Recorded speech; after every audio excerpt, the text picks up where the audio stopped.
And hello YouTube, and welcome back to another episode of The Zone TV Movie Entertainment. With me, your host Jonathan, once again bringing you my thoughts and review for last night's episode of Gotham, Season 5, Episode 8. And boy oh boy, a lot of surprises in this one. This was a lot of fun. A lot of fun episode. Okay, so, this episode really focused more on the detective stuff, which we haven't seen in a while, since like maybe season 1. So Harvey, we got to know a little bit more of his past, and back when he was a rookie cop, he had a couple of how do you call it, more experienced detectives working with him back when he was a rookie, and they worked on this big case. A lot of women, this woman who murdered her husband, and they try to investigate what really happened. And they had to get the mother's daughter to testify against her, and something happened where the past pretty much came back to haunt them, and the daughter decides she wanted to get revenge. Now it gets kind of tricky here, where the daughter apparently was taken by Hugo Strange or whoever that he works for, and was experimented on, and she had like the power to, I guess she was kind of like a better version of Clayface, I guess, where she touches somebody's clothing or touches the person's skin or whatever, and she becomes that person. And it was pretty cool seeing that. So this poor girl who's been traumatized, the fact that she lost her father and her mother's locked up in jail for the murder of her father, she wanted revenge on the cops who pretty much damaged her. Apparently she was wearing a mask the whole time, and she really wanted revenge. So she was going after Harvey and all his friends, and Harvey and Jim had to go figure that out.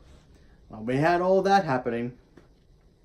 Alfred and Bruce decided to go underneath the tunnels because a woman that they kind of rescued needed help. Her husband was trapped there, and there was some creature attacking him or took him or whatever.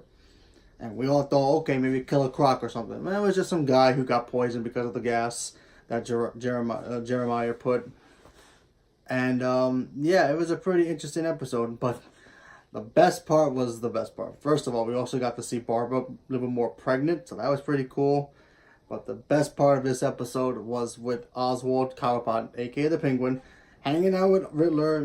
They're trying to figure out a way to build the submarine that they want to get out so they can get out of Gotham. They get paid a visit by Penguin's ex-assistant, the geek with the glasses who kind of helped him out a little bit. We thought he died from last week's episode. We thought he got shot a couple weeks ago. And he comes, he's like, yeah, I woke up, I don't know where I was. This guy saved me. He's like, who saved you? Penguin was wondering, who saved you? Whatever. Guy had a bag with him. Opens the bag. He takes out something.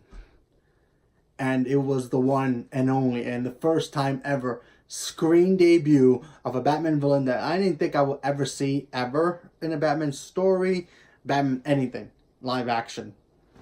Scarface. Now, Scarface is a very interesting character.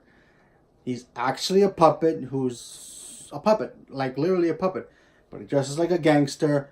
He has a ventriloquist who does his, holds him and does the ventriloquist part, but he's kind of like two people, so they have split personality. But man, did they get this correctly. This guy was creepy. I mean, I always imagined what Scarface would look like in a live action Batman movie.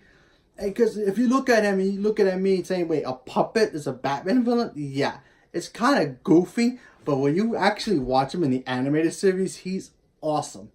He's a totally different person. And they can totally do this character right, and they did. If you watch that movie Split with McAvoy, and he plays a whole bunch of different characters, they can do it with Scarface. It's totally doable.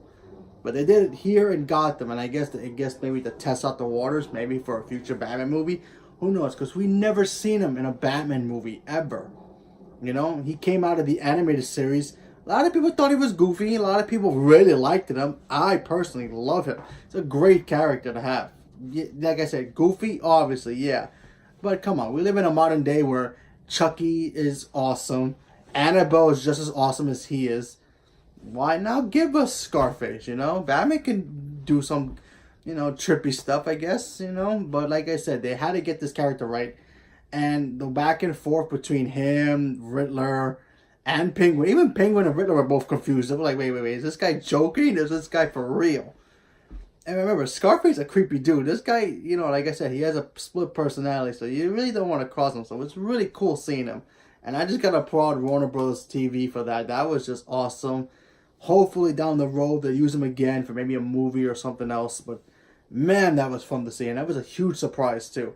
I mean, I knew he was going to come to the show because they kind of teased him from last year. But I didn't think like this soon. And I didn't think they were going to capture him really pretty cool. Because I was like, okay, Scarface is a very hard character to do. You can miss it or you can hit it really well. But they hit a home run with him and I enjoyed it. And like I said, the episode itself is very cool. Obviously, at the end of the episode, Scarface died when he got his head blown off. But he's been destroyed so many times, but he ends up coming back. But the ventriloquist guy is dead, so are we going to meet the real ventriloquist soon? Who knows? I seriously doubt it now that the show's about to end. But it was fun to see him in the Batman mythos, and it's like, yeah. Especially in this world. Because we got every Batman villain you can think of, except maybe Clayface, officially.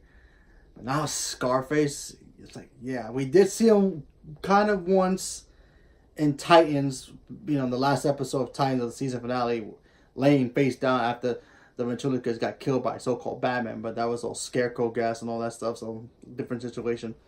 But seeing him move and talk and doing all this thing, I enjoyed it. So, leave me a comment below. Let me know what you guys thought about the episode. Like I said, the episode is okay. It went back to the whole mythos of, detective work like the show was supposed to be. And then decided to just put a whole bunch of Batman stuff into it. Because remember, that show, when the show first got announced, Gotham was supposed to be a TV show about Jim Gordon solving crimes.